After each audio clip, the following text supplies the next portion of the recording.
What is going on, everybody? This is Jay from Maji and Jay. Today we have the unboxing and also the semi-review of the new Oukitel K6000 Plus that came from Oukitel.com. And on the past, I have received some Oukitel devices. They came from different websites, not Oukitel directly, and I was absolutely disappointed with the quality because some of them came dead on arrival and some of them died quickly after using it, and some of them just were absolutely garbage. So for that reason, I stopped reviewing their products for quite a long time. Until Oukitel contacted me and told me about this device. They had to persuade me, telling me that the quality was great, that they actually have improved. And let me tell you guys, Oukitel was absolutely correct. This device is much better than any other Oukitel device that I have tested in the past. Now, something that hasn't changed is the box. As we can tell here from the front side, the box is always orange and it has the Oukitel logo in some sort of, I would say, silver color. And also on the back, we do not get all the specifications of this particular model, just basically the highlights. We can see that the model is the K6000 Plus. It has a 5.5-inch display, Android 7.0 Nougat, which is something really cool. We have 64 gigabytes of internal memory and 4 gigabytes of RAM, and I have tested it, and yes, this is all correct.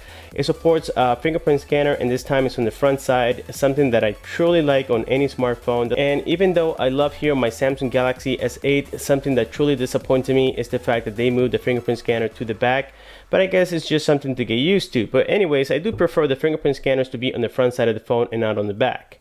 We got here some other sensors supported, so yes, it is a very interesting device, and it comes with a 6020 milliamp battery. So here is the phone, and it comes with this screen protector that has the Oukitel logo, and it came with two of them, as you guys can tell right here. So here is the device. We got a case as well that comes with it.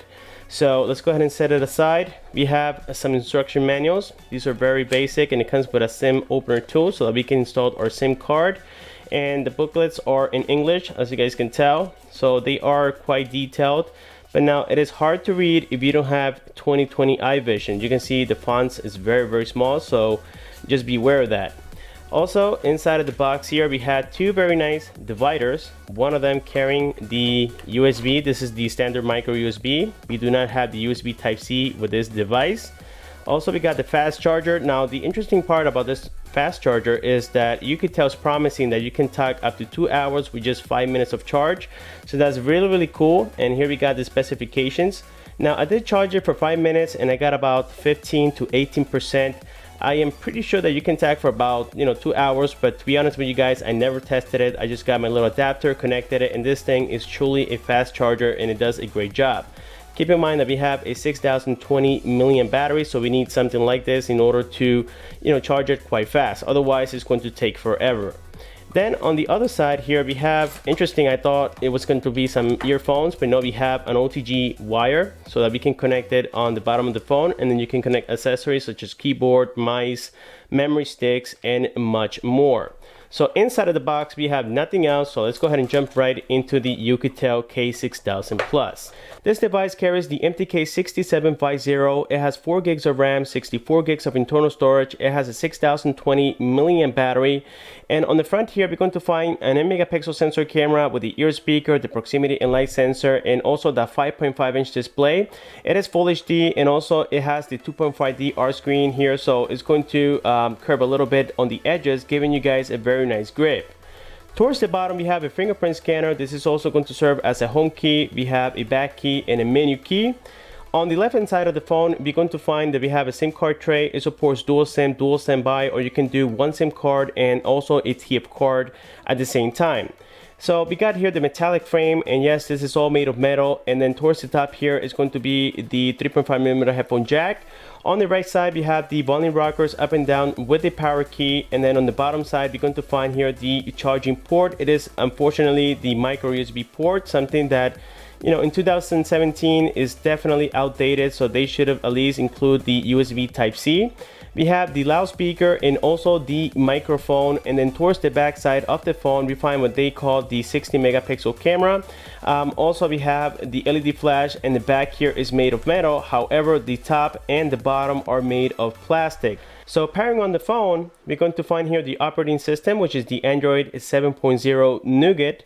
And the device is actually behaving quite well, and something that I do enjoy about this operating system or theme that they have included is that it has similar features to 3D Touch, not entirely the same, but you guys are going to see exactly what I'm talking about later on in this video.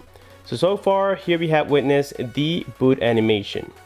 The device also has the hot knot. Now unfortunately we do not going to get the NFC capabilities on this device, so we cannot use Android Pay. Now keep in mind that this is only $173, so it is very affordable if you're not going to get everything that a flagship device like Samsung, Apple and so on are going to be offering. So here we have the operating system, and so far you guys can notice how the colors on the screen are very nice and vibrant. They are super great. On the bottom here we got some toggles, very standard for the Android 7.0 Nougat. As a matter of fact, this lock screen looks very similar to other previous devices, even with the different operating system as well. So getting this unlocked here, you guys can notice that I have already a password, and that's because I have set up the fingerprint. So on the first boot up, I have to enter my password. But anyways, I would like to show you here how fast the fingerprint is working. And right now I'm not even pressing on the button. All you have to do is just put your finger on top of it and it'll unlock very quickly. Something that makes it feel like a very nice and premium device. So here is the operating system, and this is the theme that I was talking about. And what I like about it is that it's clean for the most part, but also the rounded applications makes it very easy for me to view the screen. So it's something that I like. A lot of you guys might hate it, but at least I think it looks quite cool.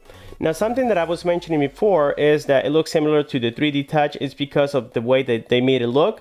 But basically, let's say on the default applications like the camera, music, settings and so on, it's going to give you a preview or shortcut of the application. So there we can see it says take pictures. So that means that if you tap on it, it'll take you directly to the photo section of the camera, which is really cool.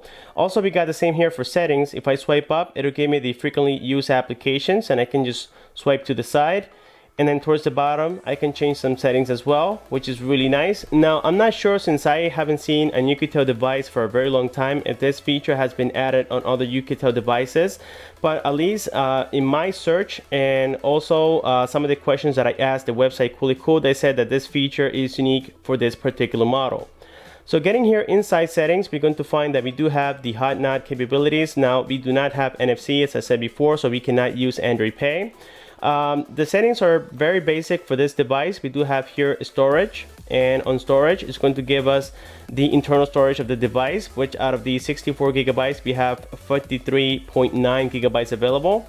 Going back, actually I think I just press here the back key, and you guys can see that they do light up.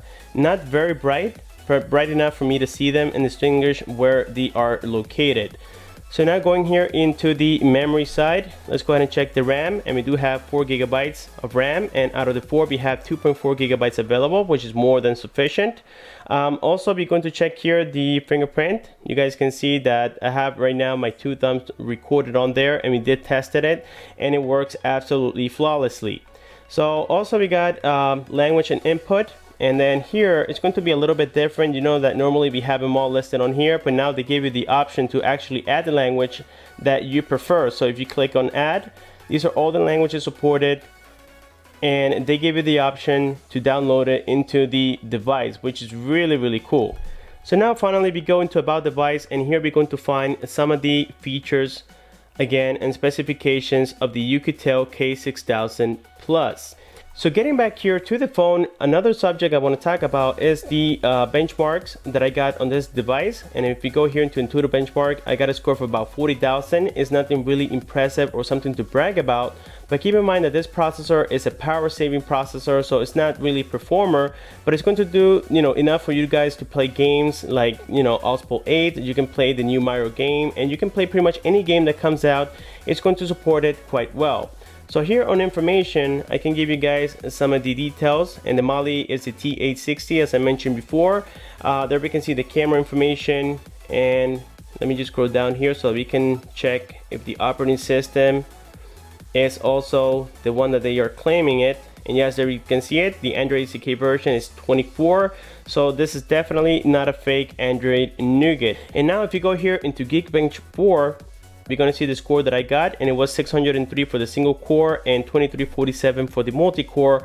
It's a very, very low score considering what's out there in the market and also comparing it to other budget devices. So now we're going to be moving towards the camera. The back camera, as I mentioned before, is a 60 megapixel sensor, and on the front they are claiming to be a megapixel sensor, but I think that's just an interpolation. It's absolutely fake.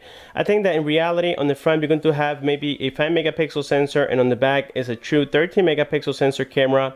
Now this UI is the same old boring UI that we have seen many times in the past, but now it does have now a pro mode where you can change the white balance. You can even do manual focus, so that's definitely great, especially if you want to tweak this camera to give you guys the best photo possible. But now again, keep in mind that this is a budget device and there's only so much that you can do with it. But I would say that the camera, I would say from 1 through 10, I had to rate it a 6.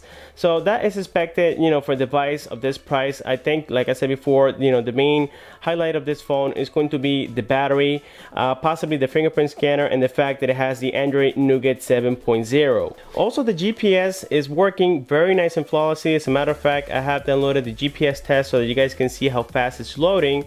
So it takes just a few seconds, and right now I'm inside of the house and you guys can see that I'm getting a signal. So with GPS, you guys are not going to have any problems whatsoever. The battery is absolutely humongous, and to be honest with you guys, I have tested it somewhat because I only used the device for a complete day, and I installed my SIM card on it, and yes, it did support 3G, and I used it, you know, just for the basic things that I use it for, which is Bluetooth pairing with my headset. Sometimes I listen to some music while I'm working, and also doing some phone calls, some textings, and the phone came home with about 60% of charge, so that's actually quite amazing considering that I can do something similar to you know, with my Samsung Galaxy S8, and the battery that I get home with is about 25 to 20%. So that's a big difference. So I would say that on the battery side, I have to give this device an A+. It's definitely great. And yes, it definitely seems to be having a big battery because the weight of the phone is actually quite dramatic, and the phone is very thick as well. Also, you guys can notice how I am connected here to the Wi-Fi and everything's working well. The call quality goes through like any other, you know, device out there, like my Samsung Galaxy S8. You know, the quality of the calls are very nice and premium, and also the quality of the microphone is quite great as well. Now I do have here the YouTube application somewhere around here because they changed the theme a little bit, so I may have to go here to the Play Store and check it out. By the way, this is a great opportunity for you guys to see that the Play Store is working great as well. So you guys can see it is currently installed, so let me go ahead and open it, and you guys are going to see that the loudspeaker is actually not that bad. I'll be doing here a little sample video. Unfortunately, I cannot use anybody else's videos, so let me go ahead. And I got a tracking number about 5 days ago, and they decided to ship it on the 18th, which was yesterday. And what is going on, everybody? This is Jay here from Maji and Jay, and today I have received the Samsung Galaxy S8 that I've been anticipating for a couple of weeks after the pre-order, and I got a tracking. So there we can witness, guys, that the quality of the loudspeaker is not terrible, but it sounds a little bit scratchy, and it sounds sometimes, you know, if you increase the volume all the way to the max, it sounds like it's blown. And also you saw how quickly I can muffle the sound by just putting my thumb on it. Something that could happen to any other device out there, but on the speaker side, I have to give this device, I would say, a 6 out of a 10, and that's because of the fact that it sounds blown after you turn on the volume all the way up, something that shouldn't be happening on a brand new device. So this phone is definitely worth it if you guys are looking for something that will last you a couple of days with battery, at least on standby mode, and something that will go throughout pretty much any day for anybody out there, especially with this 6020 milliamp battery. So with this being said, we have completed the unboxing and then semi-review of the Oukitel K6000 Plus, and if you guys want to learn more, want an in-depth review, please let me know in the comment section below. And also I plan to give it away on a separate video, so I'll be announcing it very shortly, so that way you guys can subscribe, like, comment, and share on that particular video that I'm going to bring. And please guys, continue subscribing, like my videos. Thanks for watching, and I'll see you on my next one.